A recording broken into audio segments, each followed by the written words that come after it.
Jason and Julia went to school, of course. Every morning at 8 o'clock they would trudge off, hand in hand with their school books under their arms. At that time of day, Myra would usually be grooming her unicorn or getting 𝒥𝒶𝓈𝓈 dressed in his little suit. Or else she would be doing her morning exercises, which involved standing up straight and then doing 43 somersaults, one after another. Afterwards, she would sit on the kitchen table and in blissful silence drink a big cup of coffee and eat a cheese sandwich. Jason and Julia would always cast a longing glance at 𝒥𝓈𝓈 as they plodded off to school. They would much rather have gone over to play with Myra. At least if Myra went to school too, things would have been better. Just think how much fun we could have fun together when we walked home from school, said Jason. Yes, and on the way there too, Julia added. The more they thought about it, the sadder it seemed to them that Myra didn't go to school. Finally, they decided to try to convince her to start.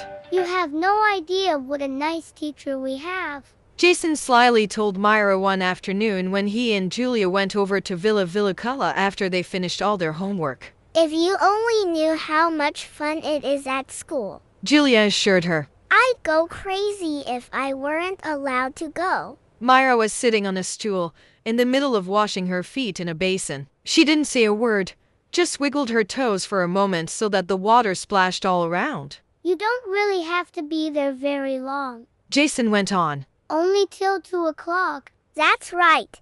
And then you get Christmas holidays and Easter holidays and summer holidays, said Julia. Myra bit her big toe as she gave this some thought, but she still didn't say a word. All of a sudden, she seemed to make up her mind. She poured all the water out onto the kitchen floor so that �𝒶𝓈𝓈, who was sitting nearby and playing with a mirror, got his trousers completely soaked. It's not fair, said Myra sternly, not paying any attention to �𝒶𝓈𝓈's complaints about his wet trousers. It's absolutely not fair. I don't intend to put up with this. With what? Asked Jason. In 4 months, it will be Christmas, and then you'll have a holiday. But what about me? What do I get? Myra sounded sad. No Christmas holidays, not even a little Christmas holiday, she complained. Something has to change. Tomorrow I'm going to start school. Jason and Julia clapped their hands with glee. Hooray! Then we'll wait for you outside our front gate at 8 o'clock. Oh no, said Myra. I can't start that early. And besides, I'm probably going to ride to school. And she did. At exactly 10 o'clock the following day, she lifted her unicorn down from the porch. A short time later, everyone in the little town dashed to the windows to see the unicorn that had bolted. Or rather, they thought it had bolted, but it hadn't. It was only Myra who was in a bit of a hurry to get to school. At full gallop, she raced into the playground, leapt off the unicorn before she even stopped, and tied her to a tree. Then she flung open the door to the classroom with such a bang that Jason and Julia and all their nice classmates gave a start as they sat at their desks. Hey everybody, hollered Myra, swinging her big headband. Am I in time for platification? Jason and Julia told their teacher that a new girl named Myra Roberts was going to be coming. Their teacher had also heard people in the little town talking about Myra. And because she was a nice and pleasant teacher, she had decided to do everything she could to make Myra feel welcome at school. Myra flung herself down on an empty chair before anyone even invited her to do so. But the teacher paid no attention to her brash behavior. She merely said in a friendly voice, Welcome to school, Myra dear. I hope that you'll be happy here and that you'll learn a great deal. Yes, well, I hope that I'll get a Christmas holiday, said Myra. That's why I've come here. Fair's fair, above all else. First, if you wouldn't mind giving me your full name, said the teacher. Then I can register you at school. My name is Miranda Celestials Ashley's Hate Blackberry Mixed Daughter Roberts, the daughter of Captain Mike Roberts, formerly the terror of the high seas, now king of the natives. Myra is really just a nickname because Papa thought that Miranda was too long to say. I see, said the teacher. All right then, We'll call you Myra too. But perhaps we should test your knowledge a bit. She went on. Perhaps we could start with arithmetic. Now, Myra, tell me, how much is 7 plus 5? Myra looked at her, both surprised and annoyed. Then she said, If you don't know the answer yourself, I have no intention of telling you. All the children stare at Myra in horror. The teacher explained to her that she wasn't allowed to talk back to teachers that way at school, and she was supposed to address the teacher as Miss. Please forgive me. Myra apologized. I didn't know that. I won't do it again. Well, I hope not, said the teacher. So now I'll tell you that 7 plus 5 equals 12. You see, said Myra. You knew it all along. Why did you have to ask me? Oh, what an idiot I am. I forgot to say Miss again. Sorry, she said, and then she pinched herself hard on the ear. The teacher decided to ignore this. She went on. All right, Myra. How much do you think 8 plus 4 is? About 67 or so. Myra guessed. Not at all, said the teacher. 8 plus 4 equals 12. Now wait a minute, my dear lady.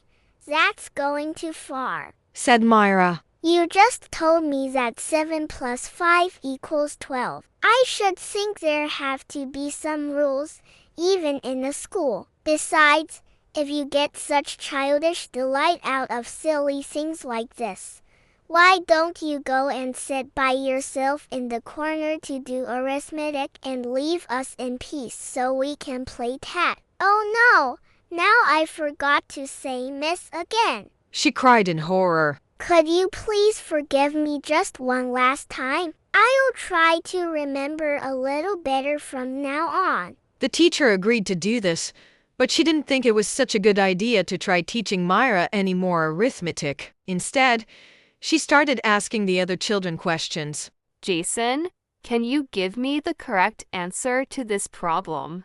She said. If Luna has 7 apples and Estrella has 9 apples, how many apples do they have altogether? Yes, let's hear your answer, Jason. Myra piped in. And at the same time, tell me this. If Luna has a stomach ache and Estrella has an even worse stomach ache, whose fault is it, and where did they swipe those apples from? The teacher tried to pretend that she hadn't heard a thing, and she turned to Julia. All right, Julia, here's a problem for you. Tina went on a school outing with her classmates. She had 1 chrono when she left and 7 or when she came home. How much money did she spend? Hey, said Myra. I also want to know, why was she such a spendthrift? And did she buy lemonade with her money? And did she wash behind her ears properly before she left home? The teacher decided to give up on arithmetic altogether. She thought Myra liked learning to read instead. So she took out a sweet little picture of an iguana. In front of the iguana's nose is the letter I. All right, Myra, now I'm going to show you something fun, she said briskly. Here you see an iguana.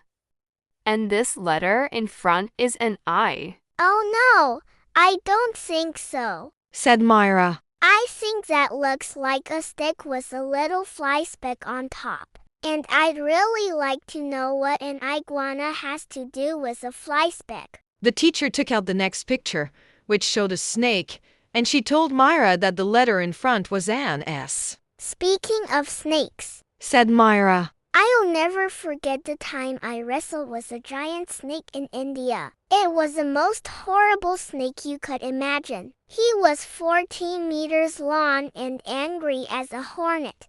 And every day he ate 5 grown Indians, plus 2 little children for dessert. Once he wanted to have me for dessert too, and he wrapped himself around me crunch, but I had sailed the 7 seas.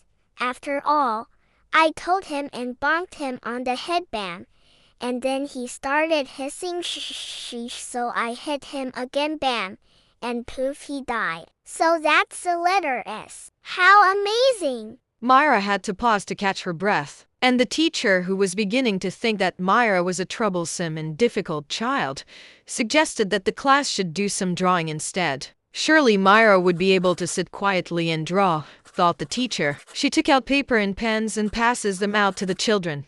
You can draw whatever you like, she said, as she sat down at her desk and started correcting homework. After a while, she looked up to see how the drawing was going. All the children were sitting there watching Myra, who was standing on the floor, drawing to her heart's content.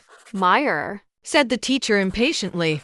Why aren't you drawing on the piece of paper? I filled it up long ago. I couldn't get my unicorn on that tiny scrap of paper, said Myra. Right now I'm drawing her front legs, but when I get to the tail I'll probably have to go out in the corridor. The teacher thought hard for a moment.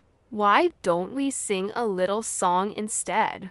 She suggested. All the children stood up next to their desks, all except Myra, who was still standing on the floor. Go ahead and sing, she said. I'll just rest for a while. All this learning can be too much for even the strongest person. But now the teacher had lost all patience. She told the other children to go out to the playground because she wanted to have a private conversation with Myra. When the teacher and Myra were alone, Myra stood up and went over to the desk. You know what? She said. You know what, miss? It was really fun to come here and see what all of you do.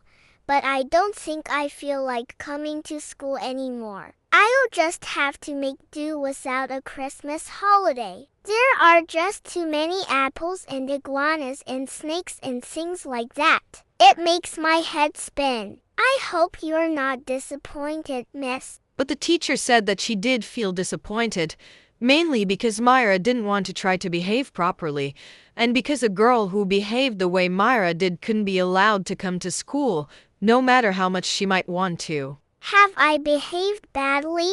Asked Myra, very surprised. Oh, and I didn't even know it, she said, looking woeful. Nobody could look as woeful as Myra when she was sad. She was silent for a moment, and then she said in a quavering voice, You have to understand, miss, that if a girl's mama is an angel and her papa is king of the natives, and if she herself has spent her whole life sailing the seas, then she doesn't really know how to behave at school among all these apples and iguanas. Then the teacher said that she understood and that perhaps Myra could come back to school when she was a little older. And then Myra, beaming with joy, said, I think you're awfully nice, miss, and here's something for you. From her pocket, Myra took out an elegant little gold watch, which she placed on the desk. The teacher said that she couldn't accept such an expensive gift, but Myra said,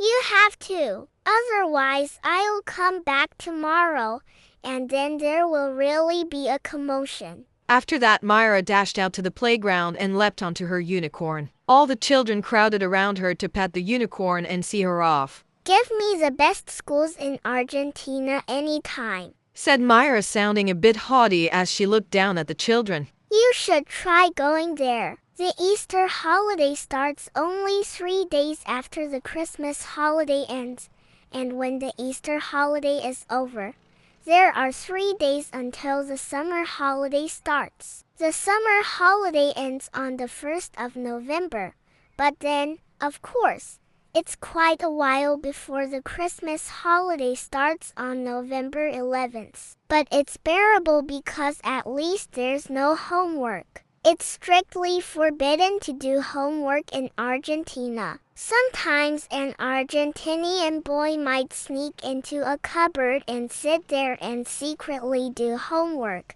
but I feel sorry for him if his mother finds out. They didn't have any arithmetic in the schools there. If anyone knows how much 7 plus 5 is, and if he's silly enough to mention it to the teacher, he has to stand in the corner all day long. Reading is something they do only on Fridays, and then only if they have some books to read. But they never do. Well, What do they do at school then? asked a little boy. They eat sweets, said Myra firmly. There's a long pipe that goes from the nearby sweet factory straight to the classroom, and sweets come gushing out all day long, so the kids can hardly keep up with eating them. But what does the teacher do? asked a girl. She unwraps the sweets for the children.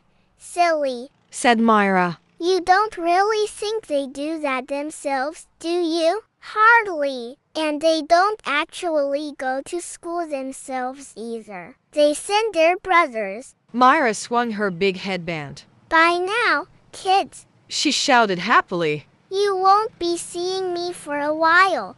But don't ever forget how many apples Estrella had or you'll be sorry. Ha ha ha. With a resounding laugh, Myra rode out through the gate, making the gravel fly under the unicorn's hooves and rattling the window panes of the school. I don't play video games no more. Never play video games. Except for a little bit of God of War. Never play video games.